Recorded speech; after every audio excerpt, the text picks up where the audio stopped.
उसके बाद आप देखेंगे यहाँ पे परफिनिस्ट की पद है और 5 सीटों पे इस पर बहाली निकाली गई है। इसका भी लेवल 6 है, ये ग्रुप सी का बहाली है। और परफिनिस्ट जो होता है आपका लंग से संबंधित कोर्स होता है। उसके बाद टेक्नीशियन है रेडियोलॉजी के लिए 15 सीट पर बहाली निकाला गया है, इसका लेवल 6 है। उसके बाद मेडिकल लैब टेक्नोलॉजिस्ट, इस पे 21 सीटों पर बहाली आएगी, लेवल 6 का बहाली है। उसके बाद है यहाँ पे टेक्नीशियन रेडियोग्राफी, इसके लिए 8 सीट है, लेवल 6। उसके बाद टेक्नीशियन असिस्टेंट न्यूरो ऑस्टोलॉजी 3 सीटों पर बहाली है, लेवल 6 है। जूनियर फिजियोथेरेपिस्ट के लिए 3 पद है, यहाँ पे लेवल 6 है। उसके बाद जूनियर ऑक्यूपेशनल थेरेपी 3 पद है, लेवल 6 है। उसके बाद न्यूक्लियर मेडिसिन टेक्नोलॉजिस्ट, इसके लिए 7 पद है, लेवल 5 है। उसके बाद टेक्नीशियन डायलिसिस 37 पद है और लेवल 5 का ये है। उसके बाद है सैनिटरी इंस्पेक्टर, ठीक है, ग्रेड 1 8 पद पर बहाली निकाला गया, लेवल 5 की ये बहाली है। तो ये इस प्रकार से आप देख लीजिए किस किस पद पर बहाली निकाला जाएगा। और यहाँ पे जो भी बातें आप लोगों के लिए इंपॉर्टेंट है वो चीज़ हम सिर्फ बताएंगे। तब यहाँ पे देखिए फॉर्म फिलअप के लिए पैसा जो है यूआर कैटेगरी से 1000 रुपये लगेगा। तो देखिए अदर स्टेट के जो भी बच्चे हैं यूआर कैटेगरी से ही फाइट करेंगे, क्योंकि उनको आपका कैटेगरी का फ़ायदा नहीं मिलेगा इसका। तो यहाँ पे फॉर्म जो है यूआर के लिए 1000 रुपये लगेगा और जीएसटी अलग से 18% लगेगा, तो 180 रुपया हो गया। टोटल 1180 रुपये आपको देने होंगे। ओबीसी ईडब्ल्यूएस के छात्रों को भी 1180 रुपये लगेंगे और एससी एसटी के बच्चों के लिए 708 रुपये देने होंगे। ये चीज़ हो गया जो कि आप लोग को बता दिया, इंपॉर्टेंट था ये चीज़। उसके बाद ये फॉर्म जो फिलअप कब से स्टार्ट होगा ये देख लेते हैं। तो जो फॉर्म फिलअप ये है आप लोग का यहाँ पे दिया गया है कि जून के फर्स्ट वीक में स्टार्ट हो जाएगा, ठीक है। तो अभी फॉर्म फिलअप के लिए डेट नहीं लाया गया है, ना ही एग्ज़ाम डेट जारी किया गया है, मगर यहाँ पे जून में आप लोगों का फॉर्म फिलअप स्टार्ट हो जाएगा। तो इसलिए वेबसाइट पर जाकर चेक करते रहेंगे। वैसे हम आप लोग को वीडियो के माध्यम से भी बता देंगे और एग्ज़ाम भी डेट आ जाएगा, मगर एग्ज़ाम का सिलेबस जारी कर दिया गया है, जो कि अभी से आप लोगों को तैयारी शुरू कर देना है एग्ज़ाम अकॉर्डिंग, अगर आपको जॉब लेना है तो। आप देखिए यहाँ पे दिया गया है कि कैटेगरी बाई कितने छूट दिए जाएंगे, वो चीज़ यहाँ पे दिया गया है।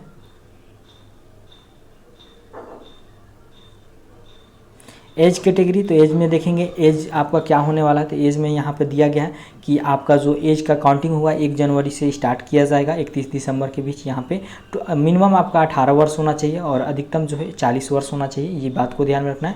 18 से 40 वर्ष के बीच अगर आपके हैं तो फॉर्म को फिलअप कर सकते हैं। अब आता है एजुकेशन क्वालिफिकेशन क्या होनी चाहिए, मेन यही आपको है। तो यहाँ पर हम देख लेते हैं। सबसे पहले आपका नर्सिंग ऑफिसर, ठीक है। तो नर्सिंग ऑफिसर के लिए आपका एजुकेशन क्वालिफिकेशन आपके पास बीएससी नर्सिंग है, इंडियन नर्सिंग काउंसिल जो इंस्टीट्यूट है उसके द्वारा अगर आपने किया है, ठीक है, बीएससी नर्सिंग या पोस्ट बीएससी नर्सिंग, तो फॉर्म को फिलअप कर सकते हैं। मगर इसके साथ आपका क्या होना चाहिए, रजिस्टर होना चाहिए आपका नर्स या मिडवाइफरी स्टेट से या इंडियन नर्सिंग काउंसिल से। तो यहाँ पे एक बात ध्यान में रखना है कि आपके पास बीएससी नर्सिंग या पोस्ट बेसिक नर्सिंग का डिग्री है तो फॉर्म को भरने की एलिजिबल है। आपका कॉलेज जो होना चाहिए इंडियन नर्सिंग काउंसिल के द्वारा मान्यता प्राप्त होना चाहिए और साथ ही साथ आपका रजिस्टर होना चाहिए, जो रजिस्ट्रेशन होना चाहिए, ये बात को ध्यान में रखना है। उसके बाद दूसरा बात यहाँ पे कहा गया, अगर मान लीजिए कि ये चीज़ नहीं है, अगर आपने डिप्लोमा किया है यानी कि जीएनएम कोर्स किया है तो जीएनएम होना चाहिए। जीएनएम के साथ आपका क्या होना चाहिए कि आपके पास रजिस्ट्रेशन होना चाहिए, स्टेट या इंडियन नर्सिंग काउंसिल के द्वारा रजिस्ट्रेशन आपका होना चाहिए। उसके बाद यहाँ पे थर्ड बात कहा गया है कि 2 ईयर्स का एक्सपीरियंस भी होना चाहिए 50 बेडेड हॉस्पिटल में। तो ये 3 चीज़ें यहाँ पे मांगी गई है। जो बच्चे डिप्लोमा जीएनएम किए हैं उन लोगों के लिए एक तो आपका एक्सपीरियंस मांगा गया है और आपका रजिस्ट्रेशन तो दोनों से लिया जाएगा, ठीक है। तो ये हो गया आपका नर्सिंग ऑफिसर के लिए रिक्वायरमेंट। अब देखते हैं परफनिस्ट के लिए जो पद था, इसके लिए बीएससी आपका डिग्री होना चाहिए मेडिकल परफनिस्ट में, इंस्टीट्यूट से रिलेटेड या यूनिवर्सिटी किसी से किए हुए हैं तो ये होना चाहिए। या आपके पास बीएससी नर्सिंग की डिग्री है परफनिस्ट टेक्नोलॉजी में तो 1 ईयर्स का आपका एक्सपीरियंस भी होना चाहिए, ठीक है। 1 ईयर्स का एक्सपीरियंस यहाँ पे मांगा गया है अगर डिप्लोमा कोर्सेज है तो। ये चीज़ आप लोग को ध्यान में रखना है। जैसे कि यहाँ पे दिया गया कार्डियोवास्कुलर सर्जन ऑफ इंडिया, ये सारा चीज़ दिया गया है तो ये देख लेंगे आप लोग। उसके बाद देखिए यहाँ पे टेक्नीशियन का दिया गया है पद रेडियोग्राफी में आपका क्या होना चाहिए। तो पहला बात यहाँ पे कहा गया कि आपका 10th जो है साइंस सब्जेक्ट से होना चाहिए, ये जरूर ध्यान में रखना है। उसके बाद सेकेंड आपका डिप्लोमा कोर्स होना चाहिए 2 ईयर्स का। अगर आपके पास रेडियोलॉजी टेक्नीशियन है तो आप फॉर्म को फिलअप कर सकते हैं और साथ ही साथ 1 ईयर्स का एक्सपीरियंस होना चाहिए। 3 चीज़ मांगा गया है, तो इंटर पास होना चाहिए, उसके साथ आपके पास 2 ईयर का डिप्लोमा कोर्स होना चाहिए और 1 साल का एक्सपीरियंस होना चाहिए। अगर ये नहीं, अगर आपने बैचलर कोर्स किया है तो यहाँ पे 3 साल का बैचलर कोर्स आपका होना चाहिए और इसमें कोई भी आपका एक्सपीरियंस नहीं मांगा गया। तो अगर आपके पास बैचलर कोर्स 3 साल का है तो डायरेक्ट फॉर्म को फिलअप कर सकते हैं बिना एक्सपीरियंस के, मगर अगर आपके पास डिप्लोमा कोर्स है तो 1 साल का आपका एक्सपीरियंस होना चाहिए। उसके बाद देखेंगे medical lab technology. Medical lab technology वाले को सिर्फ यहाँ पे BMLT वाले फॉर्म को भर सकते हैं, यानी कि bachelor of degree of medical lab technician या मेडिकल लैब टेक्नीशियन साइंस, यही बच्चे भर सकते हैं। 100 बेडेड हॉस्पिटल में आपका जो है एक्सपीरियंस होना चाहिए 2 साल का।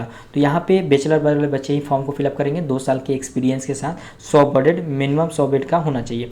अब देखते हैं टेक्नीशियन रेडियोग्राफी। तो टेक्नीशियन ऑफ रेडियोग्राफी में आपका 2 तरह का डिग्री है। पहला देख सकते हैं, अगर आपके पास बैचलर कोर्स है 3 साल वाला तो आप फॉर्म को फिलअप कर सकते हैं, कोई आपको एक्सपीरियंस की ज़रूरत नहीं है। मगर अगर आपने 2 साल का डिप्लोमा कोर्स किया है तो यहाँ पे आपका इंटर होना चाहिए साइंस से। उसके बाद सेकंड जो होना चाहिए आपका डिप्लोमा कोर्स होना चाहिए टेक्नीशियन जो भी रेडियोग्राफी है। उसके बाद 1 ईयर्स का एक्सपीरियंस भी होना चाहिए, तो इस बात को ध्यान में रखना है। उसके बाद देखेंगे टेक्निकल असिस्टेंट न्यूरो ऑस्टोलॉजी, ठीक है। तो इसमें भी आपको BSc मांगा गया है। BSc अगर आपने स्पीच एवं हेयरिंग ऑफ रिक्वायर्ड इंस्टीट्यूट से किए हैं तो स्पीच एंड हेयरिंग जो कोर्स होता है ये अगर आपने किया हुआ है तो आप फॉर्म को फिलअप कर सकते हैं। स्पीच एंड और ऑडिटोरी होता है, ये कोर्स होता है। यहाँ पे आपको क्लिनिकल स्पीच थियरिंग में आपका एक्सपीरियंस भी मांगा गया। ये नहीं बोला गया कितना एक्सपीरियंस होना चाहिए, बोला गया है कि आपका एक्सपीरियंस होना चाहिए। तो यहाँ पे डिग्री मेन है, अगर आपके पास डिग्री है तो फॉर्म को फिलअप कर सकते हैं।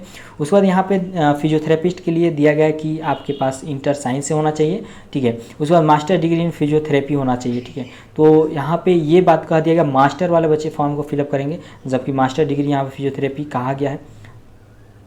और उसके बाद यहाँ पे देखेंगे जूनियर ऑक्यूपेशनल थेरेपी के लिए भी इंटर साइंस से होना चाहिए और मास्टर डिग्री होना चाहिए आपका ऑक्यूपेशनल थेरेपी में, ठीक है। उसके बाद यहाँ पे न्यूक्लियर मेडिसिन टेक्नोलॉजी में आपको BSc इन लाइफ साइंस और science pulse on the 1 year medical radiation and isotope technician DMRAT होना चाहिए, ये कोर्स आपके पास होना चाहिए। और 1 ईयर्स का diploma required nuclear medicine faculty का होना चाहिए, तो ये चीज़ यहाँ पे मांगा गया है। उसके बाद टेक्निकल डायलिसिस के लिए यहाँ पे BSc होना चाहिए आपका, BSc डायलिसिस टेक्नोलॉजी कोर्स किए हैं या BSc विथ आपने डिप्लोमा डायलिसिस टेक्नीशियन कोर्स किए हैं 2 ईयर्स या 1 ईयर्स का एक्सपीरियंस वर्क होना चाहिए डायलिसिस टेक्नीशियन 20 डायलिसिस यूनिट में। Not found the following qualification BSc life science 2 years experience working as the dialysis technician hospital 20। यहाँ पे यही कहा गया कि आपके पास BSc डायलिसिस टेक्नीशियन है तो फॉर्म को फिलअप कर सकते हैं। 2 साल का एक्सपीरियंस होना चाहिए, 2 साल या 1 ईयर्स का एक्सपीरियंस आपको 20 डायलिसिस यूनिट के साथ, ठीक है। तो ये चीज़ हो गया। उसके बाद यहाँ पे सैनिटरी इंस्पेक्टर जो है इसके लिए आपको मैट्रिकुलेशन होना चाहिए, यानी कि आपका मैट्रिक पास होना चाहिए। उसके बाद यहाँ पे certificate of sanitary inspector course होना चाहिए, सर्टिफिकेट कोर्स हो। 7 ईयर्स एक्सपीरियंस इन लाइन होना चाहिए, 7 साल का यहाँ पे हॉस्पिटल में आप लोगों का एक्सपीरियंस होना चाहिए। तो यहाँ पे मैट्रिक लेवल सर्टिफिकेट कोर्स होना चाहिए, सर्टिफिकेट कोर्स वाले बच्चे भर सकते हैं फॉर्म को, और 7 ईयर्स का एक्सपीरियंस यहाँ पे मांगा गया है। तो इस प्रकार से फॉर्म को फिलअप कर सकते हैं। फॉर्म फिलअप के लिए क्या क्या ज़रूरत है यहाँ पे वो सारा चीज़ दिया गया। तो ये जब फॉर्म फिलअप होगा उस समय हम बात करेंगे कैसे फॉर्म को स्टेप बाय स्टेप क्या क्या चीज़ें भरने हैं, वो सारा चीज़ यहाँ पे अब दिया गया है। अब आता है कि यहाँ पे आप लोग का जो सिलेक्शन प्रोसेस क्या होगा। तो सिलेक्शन प्रोसेस में आप लोग का क्या होगा कि एग्ज़ाम लिया जाएगा, कंप्यूटर बेस्ड एग्जाम होगा जैसे कि यहाँ पे दिया गया है। और एग्ज़ाम जो होता है इंग्लिश लैंग्वेज में होगा, हिंदी मीडियम में नहीं होगा, तो इस बात को ध्यान रखना है, इंग्लिश में ही सिर्फ होगा।